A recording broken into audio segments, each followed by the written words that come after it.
A 4-2 loss here on Home Ice as the Kings fall to the Trail Smoke Eaters on Friday night. Kings assistant coach Brock Sawyer joining us here in the postgame show.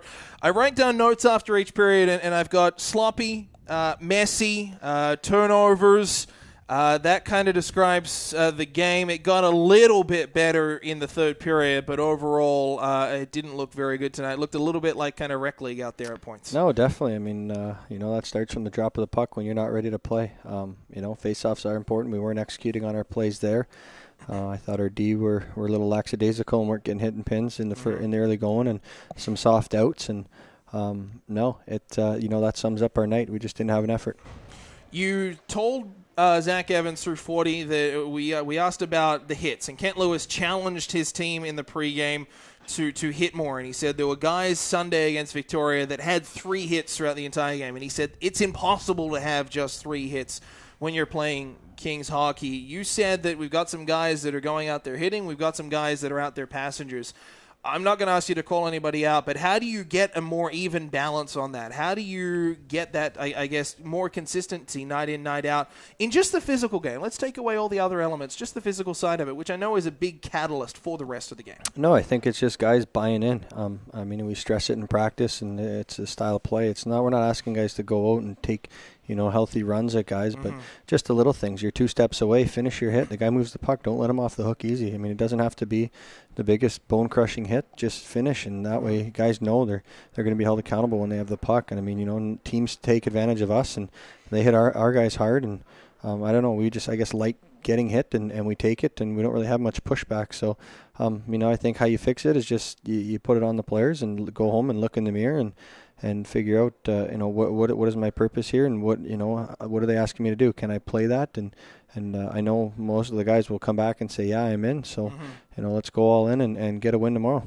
I did want to focus on 3 positives from tonight. Let's go to the start and say Nick Nonis' first goal of the season. We've noted a couple of times, I think he's come leaps and bounds defensively, certainly over the last month to 6 weeks. I think he's been very, very good for the most part.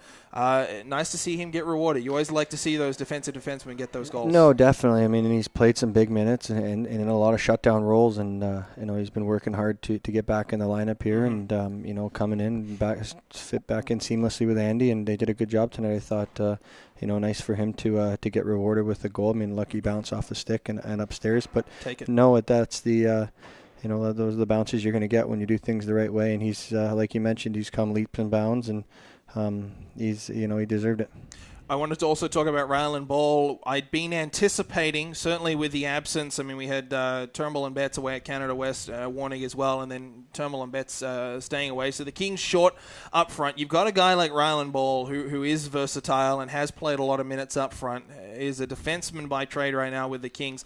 I wanted to talk about him. I thought he was very, very good tonight overall, and certainly provides a nice amount of versatility, both for yourself and Kent, to work either 11-7 or 12-6. No, definitely. I mean, having Ryland as being capable to play both forward and defense and be able to make the transition in game so seamlessly, it's nice. It gives us an extra weapon to use up front or in the back end. And I thought he did well today in his first game action up front in a while, and he's dropping back on the power play because he's so smooth back there. And then in the third period, we just kind of went 7D, and he logged a lot of ice, and he's got a knack for just finding the net and getting shots through on the lane. So it's a welcome addition back there every time, and he does a good job at that. I wanted to also talk about Stefan Warnig, his first game action since the start of November. Obviously went to Canada West camp, back with the Kings now.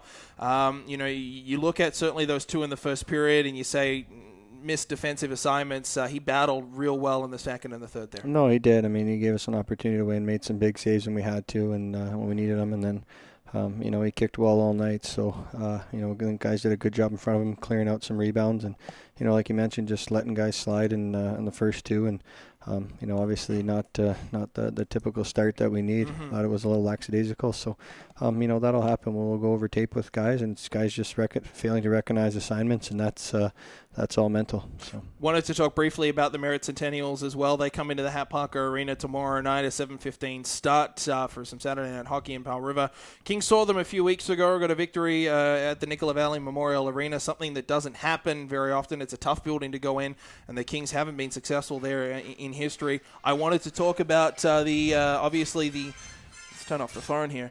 I wanted to talk about the challenge that Merritt brings, obviously, here at home, and I guess how much of that changes versus what you saw of them in Merritt. How much do you anticipate them to adjust coming in here to the Well, definitely. It's a different game. I mean, they're in Nanaimo tonight, which is a tough test for them, but no, they'll be over tomorrow, and obviously playing on a bigger ice surface here. I mean, they'll be used to it, having a game tonight and on a bigger ice surface at the Frank Crane Arena. So, I mean, they're good. They're a good team. Their record doesn't indicate how well they can play. I mean, they got some good skilled forwards up front and some big D-men who can move the puck and be physical. So, I think it's nothing easy tomorrow. It's if our guys think it's going to be Merritt, we beat them 6-3. I mean, we got the wrong mindset coming to the rink. I think like I said, guys got to look in the mirror and find an effort and what they can bring every night on a consistent basis. So, they're a good team. They got some skilled forwards, like I said, and they can score. So, I mean, we got to bring our A game, and I think it's pretty evident here. The last 2 games on home ice, we've